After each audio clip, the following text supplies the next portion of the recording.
Hi there, and welcome to the Butler Collegian newscast. I'm Zach Horrall, filling in for Kristin Camiliere. And I'm Jake Bedell, filling in for Nikki Clark. Kristin is out on Pothole Patrol tonight and will be giving us updates throughout the newscast about road conditions around campus. First, we begin with some breaking news. The on-campus restaurant Metro Diner is now closed. Employees received the news at an evening meeting on Sunday, and the Metro Diner sign was removed from the restaurant later that evening. Director of Marketing at Metro Diner sent a statement to the Collegian saying, quote, "This is strictly a business decision and is not a reflection of our team's dedication to serving the Butler community. We understand that closing our location on Butler's campus will affect the lives of our team members, and we are helping them with this transition, including severance packages for those who are not transferring to one of our other locations nearby." End quote. Butler said that they received no advance warning about the abrupt closing, and it left many students and now former employees confused. As the managers were all just kind of standing up at the front, just like, because they didn't know either. So it's not like they've been hiding this from us. They really didn't know either. It was a total shock to all of us. And no warning signs, nothing that anything like this was coming. No, it was kind of weird vibes in the air yesterday. Towards the end of the shift, I could tell that something was wrong because we were told, oh, no need to restock anything, no need to, set out breakfast menus, and we were just like, oh, this is weird. But we didn't really think anything of it. Scotty's Doghouse is the only restaurant that remains on campus and the only occupant in the parking garage complex. Metro Diner was on campus a little over 2 years. In more breaking news, Butler is responding to hate speech found in Atherton Union over the weekend. Administrators and SGA were quick to respond after the words "white power" were written on a dry erase board. SGA and Vice President of Student Affairs both sent an email out to students regarding the incident. Butler is continuing to investigate. And this incident comes just a week after President Danko released a statement regarding an Indiana Senate bill on hate crimes. The statement expressed that the university finds the recently passed bill to be, quote, unjust and therefore unacceptable, end quote. The bill originally included protections for crime victims who were targeted for their race, religion, sexual orientation, or other traits. The Senate modified the bill to remove those categories and instead stated that the courts can consider general bias when implementing a criminal sentence. President Danko said they should care and engage, perhaps not on this bill specifically, but when something contradicts Butler University's values. Well, we're going to check in with Kristin Camiliere on the Pothole Patrol tonight and see how she's doing. Kristin, how's it going out there?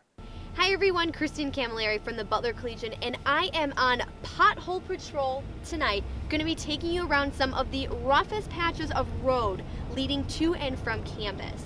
We are about to turn onto Westfield heading northbound, and as you can see, potholes absolutely just tearing up this strip of road, making traveling conditions less than ideal. Thank you, Kristin. We will continue to check back in. Purdue University is now blocking streaming and gaming services like Netflix and Hulu from all academic classrooms after spring break to cut costs and decrease internet traffic. Butler's IT department says they have no plans of blocking these services on our campus, and students have nothing to worry about. In an Indy Star article, Purdue's Deputy Chief Information Officer explained that Purdue was struggling with the price of its broadband service. Purdue ran a trial period in the fall where these services were blocked from the largest lecture halls on campus, and the administration did not receive a significant amount of complaints. An email sent out to current juniors on February 22nd explaining new updates about on-campus housing has sparked concern. The issue arises with rising seniors who plan to live in apartments on campus. The email stated, quote, "There will be a limited number of units for students that have senior status and above. These will be considered on a first-come, first-served basis after rising junior students have selected housing for the 2019-2020 school year," end quote. Interim Director of Student Living and Learning, Kathleen Schellog, said Residence Life staff didn't think that current juniors needed an email to clarify that the class below them gets preference in choosing housing, saying, quote, "We thought, oh, they'll know." Well, they probably didn't, and that's where the miss came in, end quote. Will Locke is a junior currently living in AV and was planning on their next year with 3 of his roommates as seniors. Locke said, quote, "They let us know so late. Why are you letting us know this now? Why not during the first semester?" End quote. Schellog predicts that only 130 to 140 rising seniors will want to live on campus next year. She anticipates that all the students who apply will be able to live in AV for their senior year. Let's head back out to Kristin Camiliere, who's checking out the pothole situation around campus. Kristin, how are you doing out there? Now we are heading northwest onto Clarendon. You can see those bumps right there. Still pretty bad here as well. I think that this is some of the roughest patches of road that we have up here. Definitely pretty bumpy. There's a pretty big bumpy patch. There's another one as we continue driving up. Now this road is right off of when you come off of 38th Street and you're heading onto Clarendon, heading towards campus.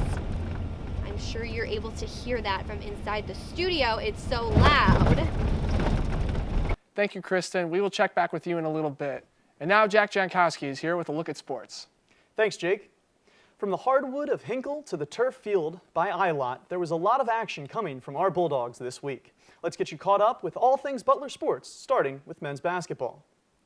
Laval Jordan and company flew to Philly to battle the Nova Wildcats this past Saturday and exited the city of brotherly love with a bitter defeat. The Dogs fell 75-54 to the rival Cats. Paul Jorgensen led Butler with 11 points. The New York native scored his 1,000th career point in the contest. Congratulations to him. Speaking of Jorgensen, he and Nate Fowler were honored on Tuesday on senior night. Butler battled rival Xavier and emerged victorious over the Musketeers by a final score of 71-66. Kamar Baldwin led all scorers with 24 points on 10 for 17 shooting. The team stands at 16-14 overall and have fallen completely out of ESPN's bracketology predictions. It will take a strong Big East tournament showing for the Dogs to dance for a 5th straight year. Going to women's basketball, the women's team played 2 games at Hinkle this weekend, falling to the Georgetown Hoyas on Friday before knocking off Villanova on Sunday. The Nova game was senior day for a class of incredible athletes, as seniors Whitney Jennings, Taylor Buford, Michelle Weaver, and Tori Schickel were honored. The Lady Dogs are the number 3 seed in the Big East tournament and will battle number 6 Creighton on Sunday. Heading over to the Diamond, baseball played 5 games this week. The first was a loss to Indiana 9-3, while the ensuing 4 contests were all part of the Russmat Central Florida Invitational. All told, the guys went 4-1 in the tournament, highlighted by a 21-7 win over St. Peter's. You heard me right, that wasn't a football score, that was our boys manhandling a baseball team by 14 runs.